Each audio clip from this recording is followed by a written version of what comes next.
How do you measure a good life? How do you test a life to see whether it has been worthwhile? The Egyptians believed that the god Anubis weighed your heart to see if it was lighter than a feather. John Stuart Mill proposed that a good life was that which increased total happiness and decreased total suffering more than it contributed to suffering in the world. It could be measured.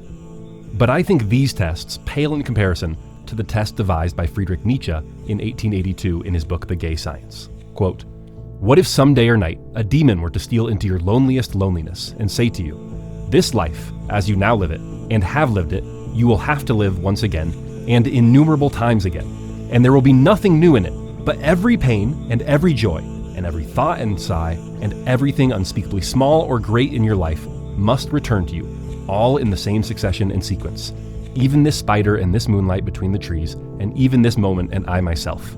The eternal hourglass of existence is turned over again and again, and you with it, speck of dust. Would you not throw yourself down and gnash your teeth and curse the demon who spoke thus? Or have you once experienced a tremendous moment that you would have answered him, 'You are a god, and never have I heard anything more divine'? If this thought gained power once over you as you are, it would transform and possibly crush you. The question in each and everything, do you want this again and innumerable times again, would lie on your actions as the heaviest weight. Or how well disposed would you have to become to yourself and to life, to long for nothing more fervently than for this ultimate, eternal confirmation and seal?" Nietzsche titled this paragraph, "The Heaviest Weight." And it is a heavy weight. I think for many of us, it pricks our conscience. Have I really lived a life so happy and so full and beautiful that I would choose to relive it an innumerable number of times? But at the same time, what an inspiring thought. Is it really possible? Could we really live a life so full and true to ourselves that nothing seemed more beautiful to us than to be able to repeat it endlessly? And ultimately, that is what Nietzsche tried to teach. So welcome to part 3 on the life of Friedrich Nietzsche, where we will explore how to live a life worthy of eternity.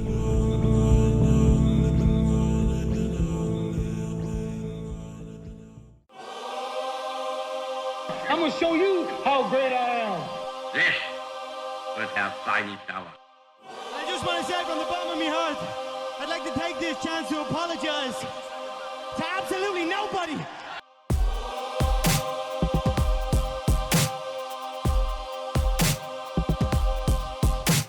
Hello, and welcome to How to Take Over the World. This is Ben Wilson. This is part 3 on the life of Friedrich Nietzsche, the greatest modern philosopher.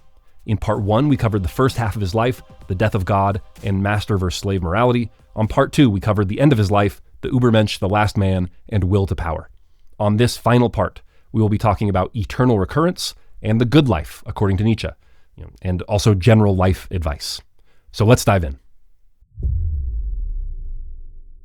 This episode is brought to you by Shockworks. I want you to think about a company in 2002 that was saying, yeah, we know we should have a website. It's just not really a big focus for us right now.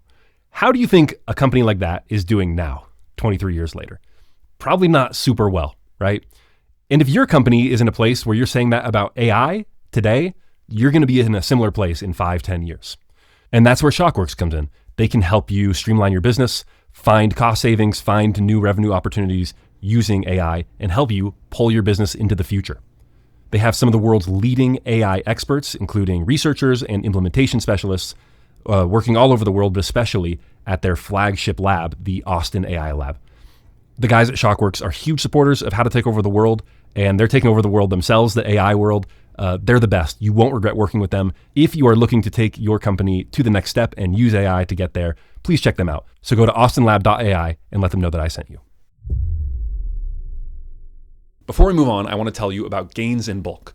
There's only one supplement that I take every day, and that is instantized creatine from Gains in Bulk. Creatine not only helps with muscle growth and recovery, but also with mental sharpness and mental clarity. If I have a bad night's sleep, which happens all the time because I have 4 kids under the age of 5, I take a couple scoops of creatine from Gains in Bulk to help get me back to baseline, to help get my mental clarity back to where it needs to be. And Gains in Bulk has truly differentiated creatine. It is instantized creatine, which means it is fully water soluble and therefore easier to digest and get the full benefit from. So try it out. Go to gainsinbulk.com/Ben and use code Ben for 20% off anything you buy there.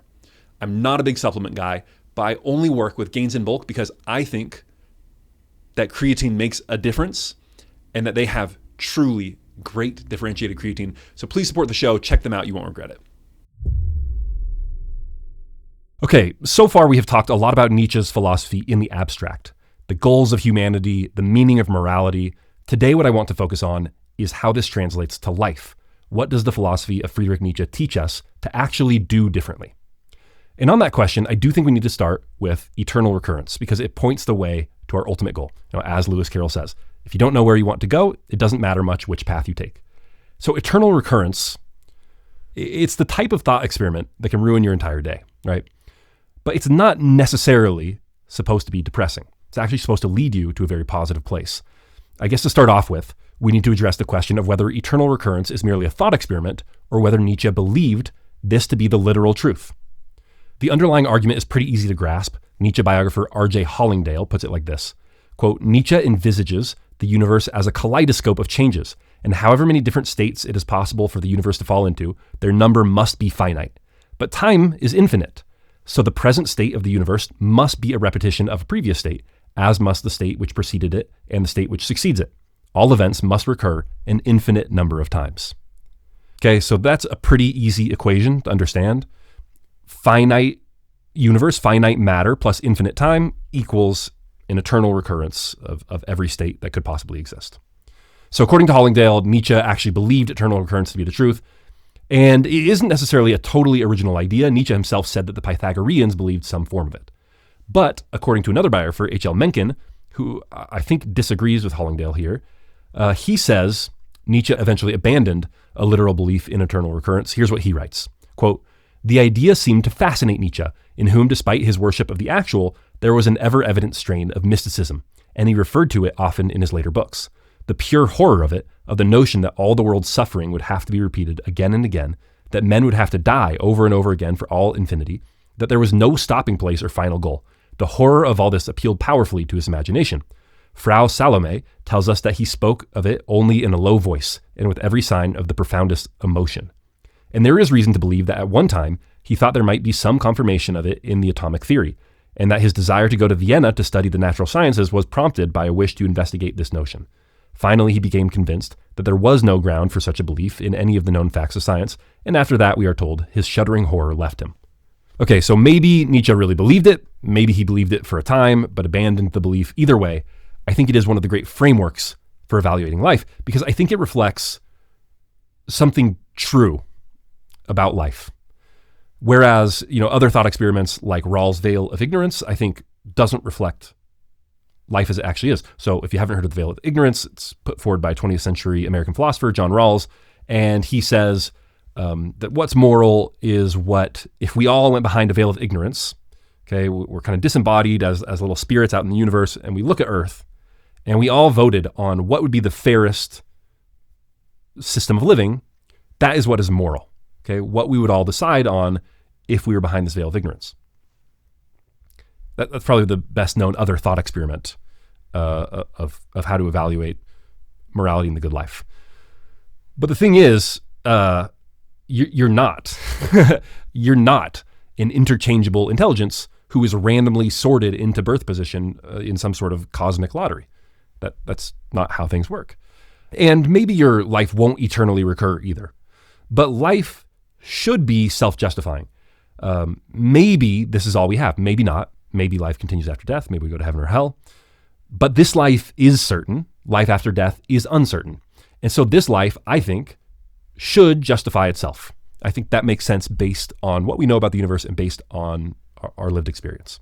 Okay, life should have inherent value, I think. And so I think eternal recurrence is an interesting way to think about that, to think about inherent value, because it takes this self-justification to an extreme and thereby throws it into a very sharp contrast, okay? Instead of just saying, all right, this life needs to be worthwhile in and of itself, when you say yes, and you're going to have to live it over and over and over again, that accentuates the extent to which, yes, this life must be good in and of itself, all right? All right, so that is the end goal of eternal recurrence. We want a life that is self-justifying, a life that is so good that you would affirm it. You would sign up to do it over and over again. So what does that look like? Well, let's revisit the original formulation from the gay science, okay? What if some day or night a demon were to steal into your loneliest loneliness and say to you, this life as you now live it and have lived it, you will have to live once again and innumerable number of times. And there will be nothing new in it, but every pain, every joy, The eternal hourglass of existence is turned over again and again, and you with it, speck of dust. Would you not throw yourself down and gnash your teeth and curse the demon who spoke thus? Okay, but now this is the crucial part, okay? This leads us to the next element of eternal recurrence. Or have you once experienced a tremendous moment when you would have answered him, you are a god, and never have I heard anything more divine? Okay, so Nietzsche talks time and time again about this one tremendous moment. Some scholars call it the moment of affirmation, a culmination of your entire life, a moment so divine, so perfect, that it redeems your entire past.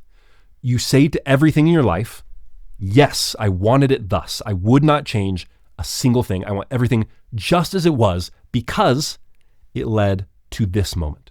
He calls this amor fati, love of fate. You love fate. You love everything that has happened to you because it led to this single moment.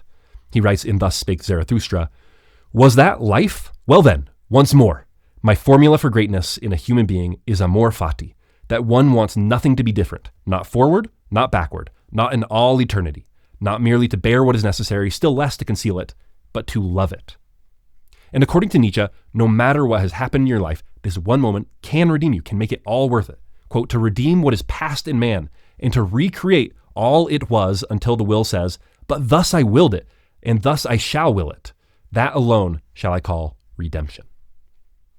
This is Nietzsche's most beautiful teaching, that amor fati is attainable, that we can attain a moment that will have made everything in our lives worth it because it led to this.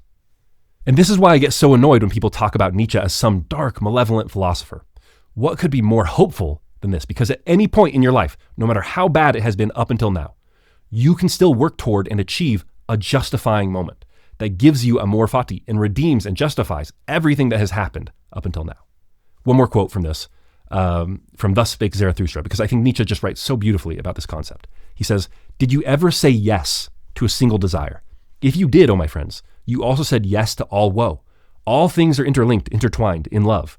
If ever you wanted to have one moment a second time, if ever you said, I like you, happiness, quickly, now, that moment, you were wanting everything back, everything all over again, everything forever and ever, everything interlinked, intertwined.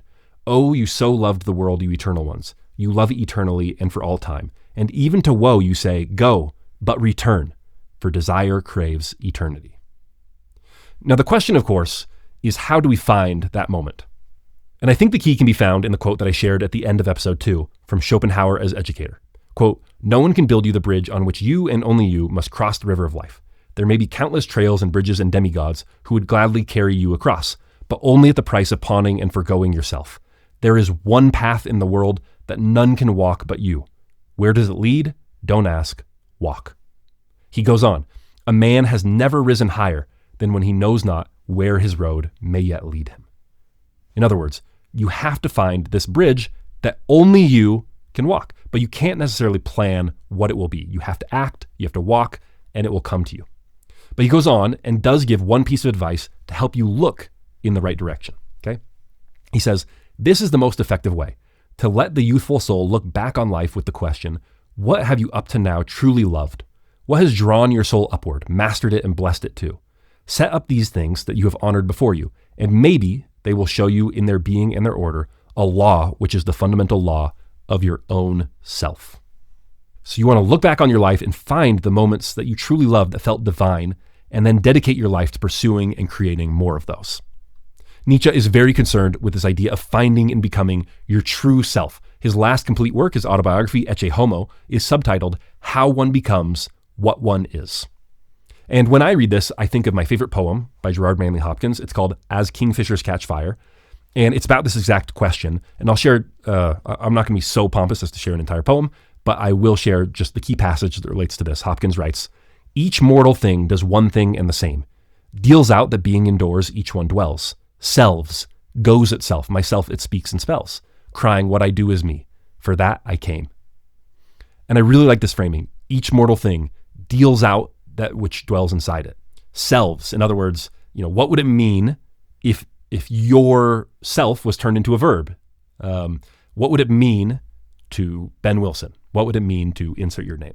And for this reason, Nietzsche believes very strongly in instinct, because the lion does what is truest and most beautiful in its nature by instinct. Okay, the lion is not rationalizing to itself why it should hunt a gazelle, why it should mate, or why it should fight with other lions, why it should do any of the things that lions do. It acts entirely by instinct. So does the eagle and every other living thing other than man, right? Man is the only rational animal. We're the only ones who with our reason have to agonize about, okay, what should I do? How should I live life? So he sees reason as a lower and degenerate way. He writes in Twilight of the Idols, instinct is the most intelligent of all kinds of intelligence to have been discovered so far. A good and healthy human being must always be listening to the voice of his instincts rather than to that of his reason. And at first, this seems totally backwards, right? Because reason is what separates us, right? Is what makes man so distinct and so unique and so developed and interesting, right? It's reason that led man to fly, to master nature, to sail the seas, to harness the atom. It is reason that separates us from the animals. And Nietzsche would agree with the last part of what I just said, but not in a good way. And this teaching might seem counterintuitive at first. However, I think what you have to realize is that Nietzsche thinks that we can achieve what man has achieved by reason with instinct, and that's the better way to do it. And that does make sense, right? If you think about it, if you could achieve the same level of intelligence and knowledge by instinct or by reason, which would be better? Would you rather be able to multiply 5-digit numbers by reason or by instinct? If I ask you, what is 10,352 times 36,494, you could do that by reason, probably. I have a high opinion in my audience. You could either use a calculator or you could write it out long form and do all the multiplication. You could figure it out. And so you value reason because it is the means by which you can accomplish this more complicated task. But imagine that you could calculate by instinct. Okay, imagine that. I just ask you, what is 10,352 times 36,494? And you don't have to calculate it. You know by instinct. Your brain is just able to calculate. No slow, methodical calculation necessary. It just happens. Of course, if you could do it either way, instinct is preferable to reason, right? It's faster. It's a more complete part of you, more integrated with your entire body and being. This teaching also comes from Nietzsche's strict materialism. According to Nietzsche, you have no spirit. You are not a soul. You are your body, your whole body. And so the best form of thinking is that which incorporates the knowledge of the entire body, all of the senses, all the organs, all the information, every part of your brain. And that describes instinct. Too often reason is worshipped by those who are incomplete some way, right? Who are deficient in the body. So they elevate the only part of them that is not obviously lesser. But Nietzsche has no time for the wisdom of the sickly. He says, I am not taking your path, you who hold the body in contempt. He also says, my brothers, I advise you rather to listen to the voice of the healthy body, for it is more honest and more pure. Okay, so Nietzsche prefers the path of instinct over reason because it is more in touch with the body and thus with the full human.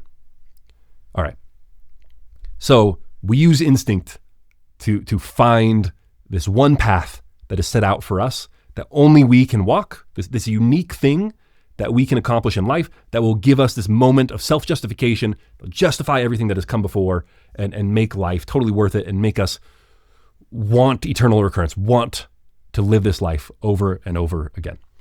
So what else does Nietzsche believe about the good life? He believes that we should select a great goal for ourselves and dedicate all of our effort and our entire lives to the fulfillment of this singular vision. Okay, this is the thing that is going to give us this self-justifying moment.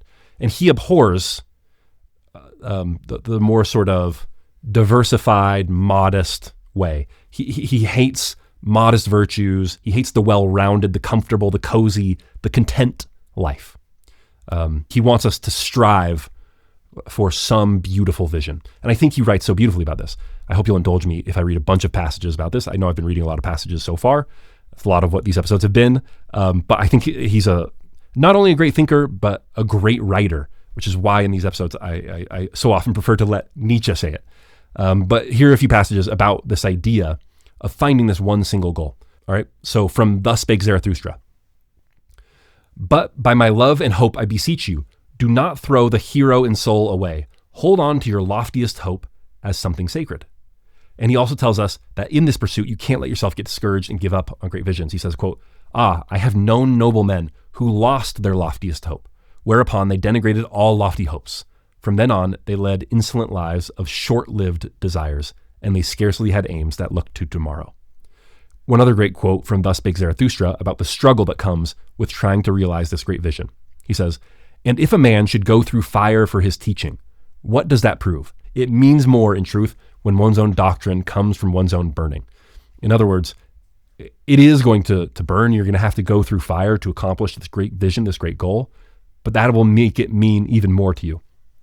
In this effort to achieve some great vision or goal, it is better to flame out than to give up. Let your life go up in flames in pursuit of a noble cause if you must. He writes, it is not your sin, but your sufficiency that cries out unto heaven. The meanness that is even in your sin cries out unto heaven. Where is the lightning to lick you with its tongue? Where is the madness to afford you protection? In fact, he advocates letting everything give way before your vision. The best vision is that which is uncompromised. He says, one virtue is more virtue than two. And that is something that I'm really going to take away from studying Nietzsche, that it is better to have that singular focus, right? All the greats are great because they focus. They let all of their desire and effort burn toward one single goal. They have one virtue rather than two. And you can't let yourself get distracted with many virtues, with many visions, with many goals, with many things that you want to accomplish. And, he says, you can't let yourself be satisfied by half measures. He writes, O my will, you turning point of all need, my necessity, preserve me from all petty victories. O will, turning point of all need, my necessity, save me for one single great victory. And again, I think this totally defies the popular conception of Nietzsche as someone who is angry or despairing or insane. It is an eminently hopeful philosophy. It is true that it isn't a democratic philosophy, but within this framework, I do think there is room for many people to find and accomplish their singular vision. In fact, listen to this quote from All Too Human. Quote, throw off your discontent about your nature. Forgive yourself your own self, for you have in it a ladder with 100 rungs on which you can climb to knowledge. Okay, I like this. You must forgive yourself your own self. You must forgive yourself for your nature and find the path within that nature. Never work against your natural abilities and inclinations. Find a goal that is commensurate with all your talents and abilities. Forgive yourself. If you've got foibles, then all that means is that you weren't meant for the path that those foibles restrict. You were meant for something else. All right. Again, I find this such a beautiful, hopeful teaching. He has one passage I think is even more generous from All Too Human. He writes, everyone has his good day when he finds his higher self. And true humanity demands that we judge someone only when he is in this condition and not in his work days of bondage and servitude. We should, for example, assess and honor a painter according to the highest vision he was able to see and portray.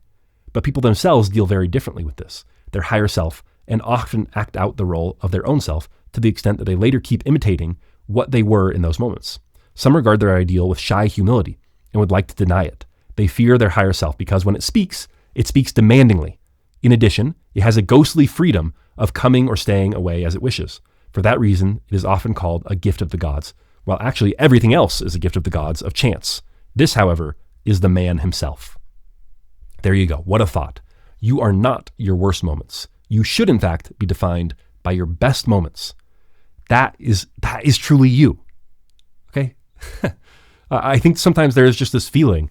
I have this feeling all the time of like, yeah, my best moments, those are the flukes, right? When everything just came together just perfectly. But my worst moments, the thing that I unfortunately sometimes sink back down to, that's who I truly am. Nietzsche says, no. That's against the whole point of existence. You are your best moments. And this can be a difficult teaching in and of itself in a different way because it demands more of you, right? If you're your best moments, then you need to live up to your own self, to your own standards. But again, what a hopeful, generous idea. It's not, oh, I was just having a good day. No, when you were at your best, that was the real you. It is everything else that is up to chance. I want to take this opportunity to tell you about Founders. Founders is like How to Take Over the World, but for and about great founders of companies. The host, David Senra, does a remarkable job. It's one of the few podcasts that I will listen to and get jealous and think, I wish I had thought of putting it just like that. If you are a founder and you like how to take over the world, you will love Founders. So check it out. That is Founders, and you can find it wherever you get your podcasts. Now, what does life look like when you are on the way to realizing this great vision? On the one hand, it's difficult. It does require discipline. Yes, you are acting by instinct, but that doesn't mean that you can just let your most base motivations take over. No, it takes work to realize something great. And so he says, you must master a craft. He writes, quote, "The seriousness of craft. Speak not of gifts or innate talents. One can name all kinds of great men who were not very gifted. But they acquired greatness, became geniuses, as we say, through qualities about whose lack no man aware of them likes to speak. All of them had that diligent seriousness of a craftsman, learning first to form the parts perfectly before daring to make a great whole. They took time for it, because they had more pleasure in making well something little or less important than in the effect of a dazzling whole. For example, it is easy to prescribe how to become a good short story writer, but to do it presumes qualities which are habitually overlooked when one says, I don't have enough talent. Let a person make 100 or more drafts of short stories, none longer than 2 pages, yet each of a clarity such that each word in it is necessary. Let him write down anecdotes each day until he learns how to find their most concise, effective form.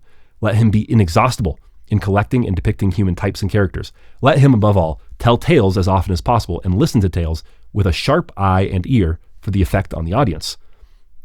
Let him travel like a landscape painter and costume designer. Let him excerpt from the various sciences everything that has an artistic effect, if well portrayed. Finally, let him contemplate the motives for human behavior and disdain no hint of information about them, and be a collector of such things day and night. In this diverse exercise, let some 10 years pass, and then what is created in the workshop may also be brought before the public eye. But how do most people do it? They begin not with the part, but with the whole. Perhaps they once make a good choice, excite notice, and thereafter make ever worse choices for good natural reasons. Sometimes when reason and character are lacking to plan this kind of artistic life, fate and necessity take over their function and lead the future master step by step through all the requisites of his craft. Also, in Human, All Too Human, he writes that a profession is the backbone of life. Okay? So, yes, you're going by instinct, and yet it takes a craft. It takes a profession that you really take the time to learn piece by piece, small bits at a time, and you work your way to becoming a genius. And yet, despite his love of craft, he speaks very disparagingly of the industrious man, right? Of he who works for work's sake, who's a busybody, a good modern man, 9 to 5. So for example, in The Gay Science, he writes, the most industrious age, our own, doesn't know how to make anything of all its industriousness and money, except still more money and still more industriousness. For more genius is required to spend than to acquire. Well, we'll still have our grandchildren. Okay. And I think this is such an astute point, right? How many of us, especially that point about the grandchildren at the end, right? Because how many of us are working without enjoyment? And for what? And the answer we often give is, well, I know for my sake, I'm a father. And so for many people, I think they're trying to be a good person. They're working for other people, especially for their children, right? I work in order to provide my children with a good life. And very well, I grant you that is honorable on a certain level. It's certainly not honorable to take away from your children's lives in order to make a better life for yourself. I believe that. But if you don't know what a good life looks like, if you don't know how to live a good life that you yourself can enjoy, then what can you possibly grant to your children? What can they learn or inherit from you? If you are immiserating yourself in order to give a better life to your children, then they will see your example and also immiserate themselves in order to give a better life for their children, right?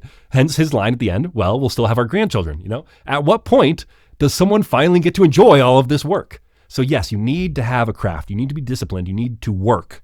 But it should be something that you enjoy, to say the least. It should be something that sets your soul on fire.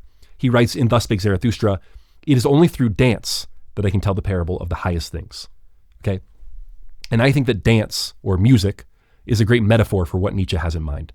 And this is not my idea. I mean, Nietzsche has that quote. He refers to dance all the time.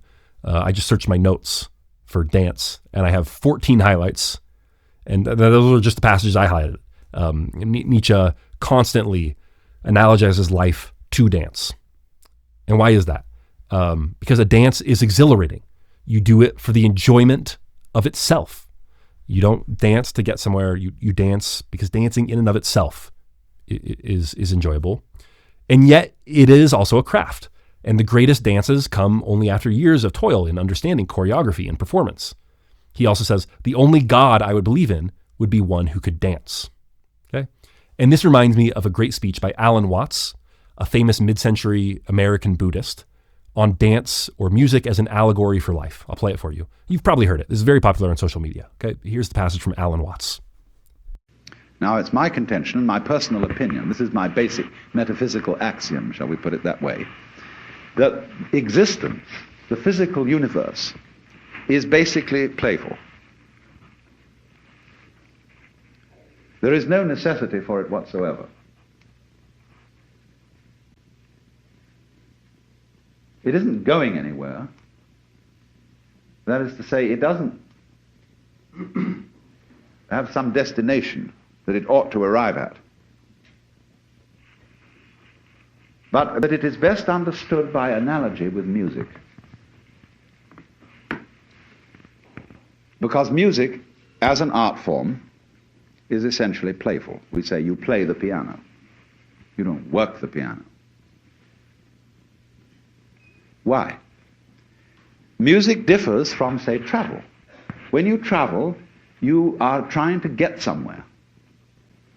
And of course, we, because being a very compulsive and purposive culture, are busy getting everywhere faster and faster and faster till we eliminate the distance between places. I mean, with the modern jet travel, you can arrive almost instantaneously. And what happens as a result of that is that the two ends of your journey become the same place. So you eliminate the distance and you eliminate the journey. Because the fun of the journey is to travel, not to obliterate traveling. So then, in music, though, one doesn't make the end of a composition the point of the composition. If that were so, the best conductors would be those who played fastest. And there would be composers who wrote only finales. People go to a concert just to hear one crashing chord, because that's the end. Same way in dancing. You don't aim at a particular spot in the room. That's where you should arrive. The whole point of the dancing is the dance. Now, but we don't see that as something brought by our education into our everyday conduct. We've got a system of schooling which gives a completely different impression. It's all graded. And what we do is we put the child into the corridor of this grade system with a kind of, come on, kitty, kitty, kitty. And yeah, you go to kindergarten, you know, and that's a great thing because when you finish that, you'll get into first grade. And then, come on, first grade leads to second grade, and so on, and then you get out of grade school, and you've got high school, and it's revving up, the thing is coming. Then you're going to go to college, and by Jove, then you get into graduate school, and when you're through with graduate school, you go out to join the world.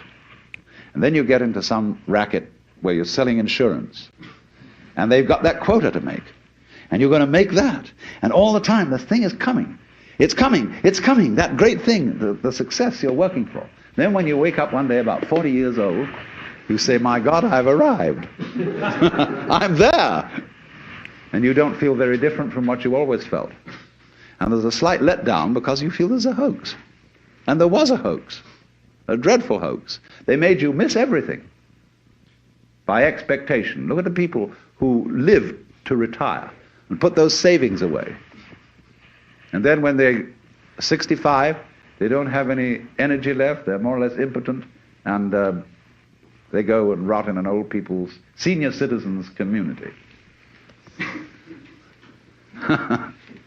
Because we've simply cheated ourselves the whole way down the line. We thought of life by analogy with a journey, with a pilgrimage, which had a serious purpose at the end, and the thing was to get to that end, success or whatever it is, or maybe heaven after you're dead. But we missed the point the whole way along. It was a musical thing, and you were supposed to sing or to dance while the music was being played. Now, I don't know that Nietzsche would agree with this 100%, because to him, life should also have a definite purpose, a great vision or goal that you are trying to achieve. And yet he also analogizes it time and time again to dance. And that is because it's both those things, right? You are trying to go somewhere, but you have to enjoy the journey as well.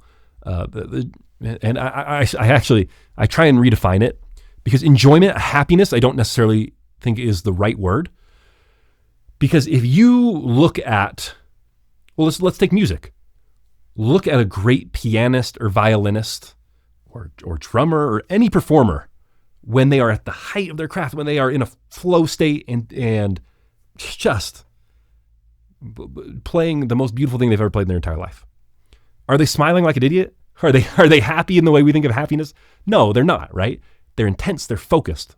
Okay, so that is, when a lion is hunting a gazelle, it's not smiling like an idiot. When a shark smells blood, it's not smiling. So maybe happiness is the wrong word, but those are the best moments in life, right? Those when we are totally in a flow state, totally just locked in and enjoying what we do.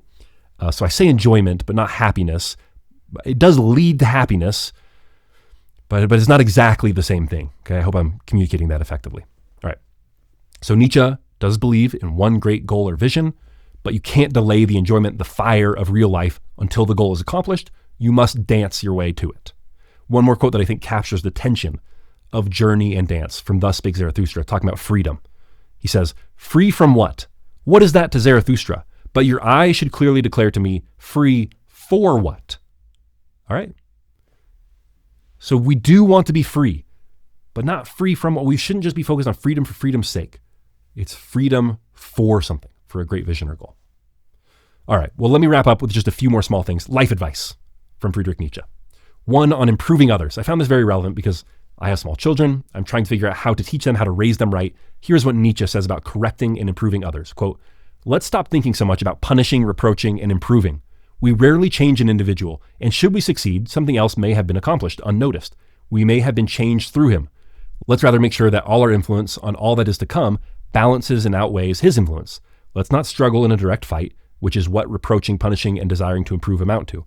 Let's rather raise ourselves that much higher. Let us give our own example ever more brilliant colors. Let us darken the others through our light. No, let's not become darker on their account, like those who punish and are dissatisfied. Let's sooner step aside. Let us look away." All right. And I just think that's remarkably true. I think I've talked about this before, but in my own personal experience, my parents, hi, mom, dad, I know you listen to this. My parents virtually never punished me. I mean, I have one vague memory of my mom washing my mouth out with soap when I was very little, because I think I said a bad word. And I can remember like 2 times that my dad spoke sternly to me. And that's literally it. I am a youngest child, so that's a caveat. Maybe my older siblings got punished a little bit more, but I don't think so, not a lot more. And I just think that what Nietzsche says actually, in my own personal lived experience, works. I think a lot of people who have means worry about not spoiling their children. And so what they do is they say, well, then I need to really discipline them so that they can't just go off and become wastrels and waste all their time and money, doing unimportant things. And I think that sort of strict punishment doesn't really work. Instead, just set your example even higher. At least in my own life, that's what I've seen has worked. I really respect my parents and have a good relationship with them. So there you go. Parenting advice from Nietzsche. Just set your own good example. Focus when you see something in someone else that needs to be corrected or improved. Just focus on setting your own example that much higher. And I think there's a good chance of that rubbing off. All right. I'm sorry. I have a cold. You've probably noticed that I sound a little different, and my throat is really fading here at the end, but we just have a few more minutes. So let's see if my voice can get through this. A few other ideas. One on love. There is an idea very prevalent in current contemporary times that love should be totally altruistic and self-sacrificing. And Nietzsche strongly opposes this.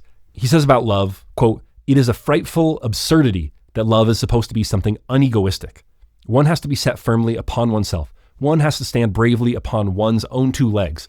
Otherwise, one cannot love at all. Okay.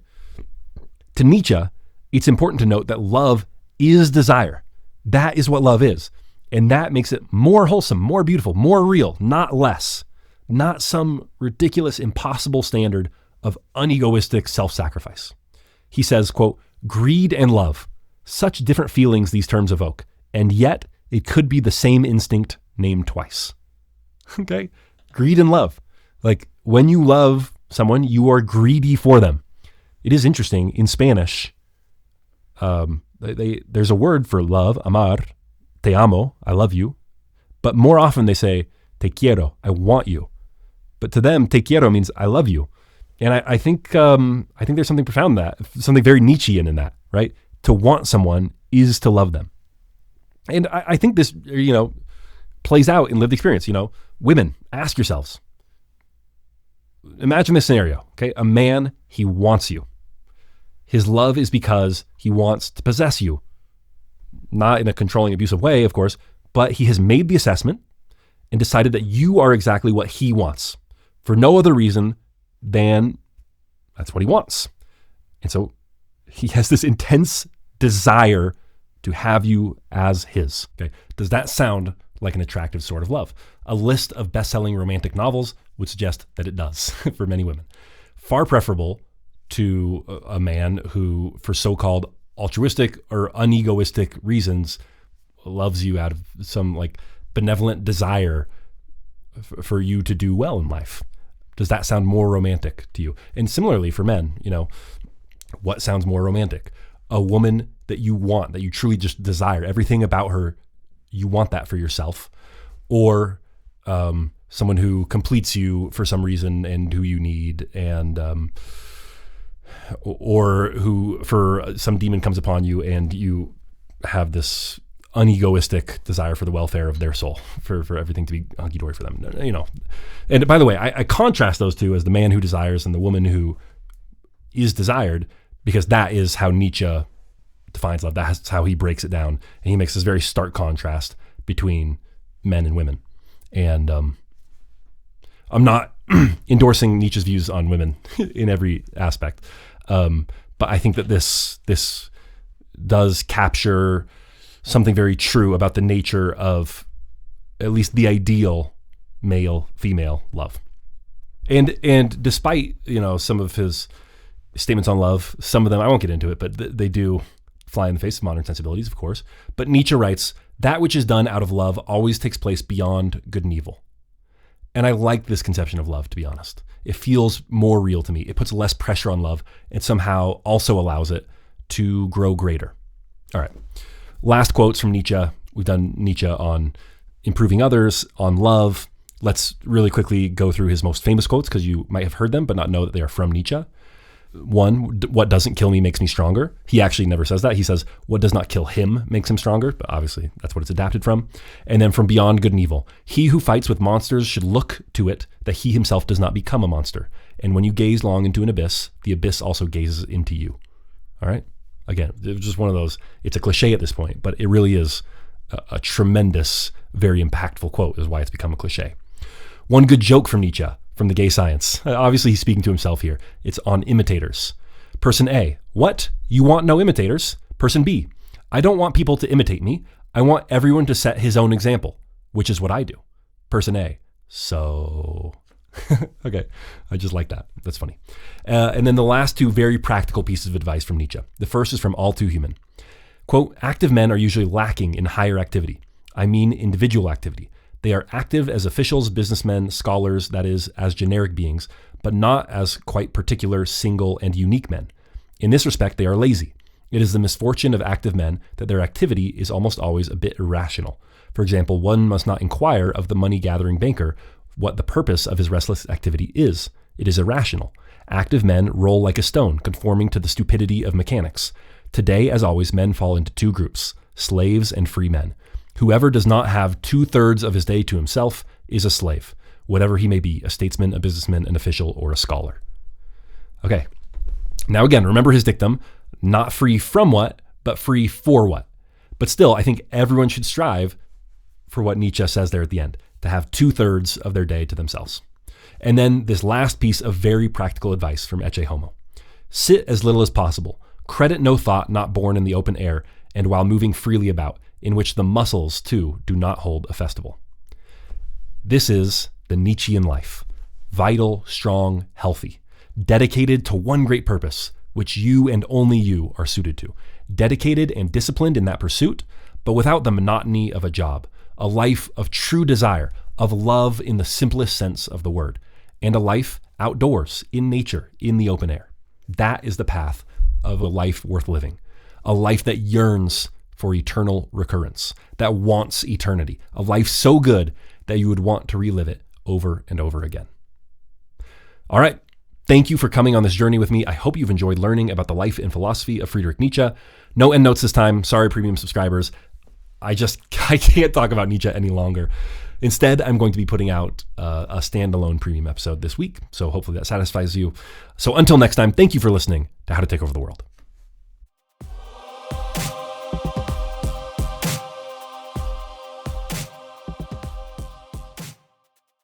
As I conducted the research for this episode, I tried to follow Nietzsche's advice to sit as little as possible, credit no thought not born in the open air and while moving freely about. And so that meant reading and listening as I walked outdoors. And I did so using Speechify. Speechify is a text-to-speech tool that turns anything into a podcast. It's great. Again, I used it for the research for this episode, and I highly recommend it for everyone. You can use it for audiobooks, for articles, for emails, for anything in your life that is text that could be turned into speech that you could listen to while doing the dishes or while taking a walk or on a drive or anything else. So check them out at speechify.com/Ben and use code Ben for 20% off Speechify Premium. Again, that is speechify.com and use code Ben for 20% off Speechify Premium.